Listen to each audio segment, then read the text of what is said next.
ಕೋಳಿಯ ವಿಚಾರದಲ್ಲಿ ಜಗಳವಾಡಿ ಮೈದುನ ತನ್ನ ಅತ್ತಿಗೆಯ ಕತ್ತು ಕೊಯ್ದಿರುವ ಘಟನೆ ಹಾಸನ ಜಿಲ್ಲೆಯಲ್ಲಿ ನಡೆದಿದೆ. ಆಲೂರು ತಾಲೂಕಿನ ಪಾಳ್ಯ ಹೋಬಳಿಯ ತಾಳೂರು ಗ್ರಾಮದ ಭೂಮಿಕಾ 26 ಹಲ್ಲೆಗೊಳಗಾದವರು. ಹಳೆ ವೈಷಮ್ಯ ಇಟ್ಟುಕೊಂಡು ಅತ್ತಿಗೆ ಮೇಲೆ ಹಲ್ಲೆಗೆ ಪ್ರಯತ್ನಿಸಿದ್ದು ತೀವ್ರ ಗಾಯವಾಗಿದ್ದ ಗಾಯಾಳು ಭೂಮಿಕಾ ಸರ್ಕಾರಿ ಆಸ್ಪತ್ರೆಯಲ್ಲಿ ಚಿಕಿತ್ಸೆ ಪಡೆಯುತ್ತಿದ್ದಾರೆ. ಭೂಮಿಕಾ ಹಾಗೂ ಗಿರೀಶ್ ಮನೆಯವರು ಒಂದೇ ಕುಟುಂಬದವರಾಗಿದ್ದು, ಗಿರೀಶ್ ಪದೇ ಪದೇ ಜಮೀನು ವಿಷಯಕ್ಕೆ ಜಗಳ ಗಲಾಟೆ ನಡೆಯುತ್ತಲೇ ಇತ್ತು. ಹಲವಾರು ಬಾರಿ ಪೊಲೀಸ್ ಠಾಣೆ ಮೆಟ್ಟಿಲು ಏರಿದ್ದರು. ಮೇ 5ರ ಸಂಜೆ ಗಿರೀಶ್ ತಾಯಿ ಹಲ್ಲೆಗೊಳಗಾಗಿರುವ ಭೂಮಿಕಾ ಮನೆಯ ಕೋಳಿಯೊಂದನ್ನು ಕದ್ದು ಹೊಯ್ದಿದ್ದರು. ಇದೇ ವಿಚಾರ ಜಗಳಕ್ಕೆ ಮುಖ್ಯ ಕಾರಣವಾಗಿದೆ. ಭೂಮಿಕಾ ಅಂತ ನಮ್ಮದು ತಾಳೂರು. ಈಗೊಂದು 2-3 ತಿಂಗಳಿಂದ ಜಮೀನು ವಿಚಾರಕ್ಕೆ ಅವ್ರ ಮನೆಯವರು ನಮ್ಮ ಮನೆಯವರು ಸ್ವಲ್ಪ ಜಗಳಾಗಿ ನಮ್ಮ ಮಾವನ ಕೈ ಮುರಿದಿದ್ರು. ಆಗ್ಲಿಂದನೂ ಸ್ವಲ್ಪ ನಾನು ಚುತ್ತೀನಿ, ಹಂಗೆ ಮಾಡ್ತೀನಿ, ಹಿಂಗೆ ಮಾಡ್ತೀನಿ, ನಮ್ಮನೆ ಕಡೆಗೆ ಬಂದರೆ ಸಾಯಿಸ್ತೀನಿ, ನಮ್ಮ ಅಮ್ಮರ ತಂಟೆಗೆ ಬಂದರೆ ಹಂಗೆ ಮಾಡ್ತೀನಿ ಅಂತ ಎದುರಿಸ್ತಾನೆ ಇದ್ದ.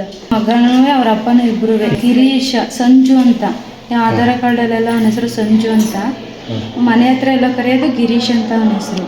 ಅವ್ರು ನನಗೆ ಮೈದನ ಆಗಬೇಕು, 2ನೇ ಮಾವನ ಮಗ.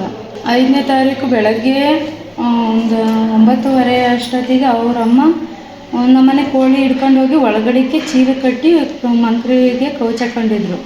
ನಾನು ಅದನ್ನು ಬೀಗ ಹಾಕ್ಯಂಡು ಹೊರಗಡೆ ಬಂದು ನಿಂತಿದ್ರು. ಬನ್ನಿ ಆಂಟಿ ಬಾಗಿಲು ತೆಗೀರಿ ನೋಡ್ತೀನಿ ಅಂತಂದೆ. ಆಗ ಅದು ಕೋಳಿ ಅಲ್ಲೇ ಇತ್ತು. ನಾನು ಹಿಡ್ಕೊಂಡು ಬೈಕೊಂಡು ಬಂದೆ ಹೊರಗಡೆಗೆ. ಆಮೇಲೆ ಮನೆ ತಗ ಬಂದೆ. ನಾನು ಸುಮ್ಮನೆ ನನ್ನ ಪಾಡಿ ನಾವು ಇದ್ದು. ಆಮೇಲೆ 2:15 ಮೇಲೆ ಅವ್ರ ಅಮ್ಮ ಫೋನ್ ಮಾಡಿ ಏನು ಹೇಳಿರೋ ಗೊತ್ತಿಲ್ಲ, ಬಂದ್ಬಿಟ್ಟು ನಮ್ಮ ಮಾವರ ಕೈಲಿ ಜಗಳಾಟಕ್ಕೆ ಬಂದಿದ್ದ. ನಾವು ಅದಕ್ಕೆ ನಿಮ್ಮ ಅಮ್ಮಗೆ ಸರಿಯಾಗಿ ಹೇಳ್ಕೆ ಹೋಗು ಅಂತ ಹೇಳಿದ್ವಿ.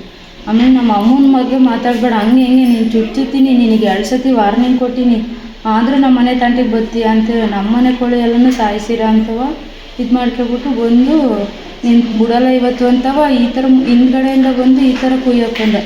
ನಾನು ಅಲ್ಲಿ ತಪ್ಪಿಸ್ಕೊಂಡು ಬರೋತ್ತಿಗೆ ಹಿಂಗೆ ಕಿವಿ ಹತ್ರದಿಂದ ಬಂದು ಈ ಕಡೆಯಿಂದವ ರಾಜಾಯ್ತು.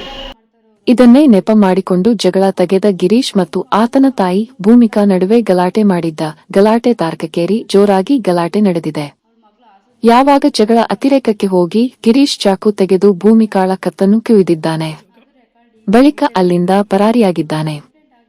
ಗಿರೀಶ್ ಮತ್ತು ನಾವು ಒಂದೇ ಕುಟುಂಬದವರು ಹಾಗೂ ಅಕ್ಕಪಕ್ಕದ ಜಮೀನು ವಿಚಾರವಾಗಿ ವ್ಯಾಜ್ಯವಿತ್ತು.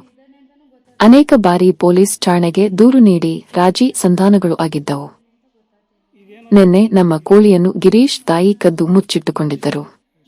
ನಾನು ನೋಡಿ ಕೋಳಿ ಬಿಡಿ ಎಂದು ಕೇಳಿದ್ದಕ್ಕೆ ಅಮ್ಮ ಮಗ ಜಗಳ ಮಾಡಿ, ಜಗಳದ ಮಧ್ಯೆ ಏಕಾಏಕಿ ತನ್ನ ಬಳಿಯಿದ್ದ ಚಾಕುವಿನಿಂದ ಕೊಲೆ ಮಾಡಲು ಬಂದಾಗ ನಾನು ಅವನಿಂದ ತಪ್ಪಿಸಿಕೊಳ್ಳಲು ಪ್ರಯತ್ನಿಸಿದಾಗ ಕೈ ಅಡ್ಡಗಟ್ಟಿದೆ.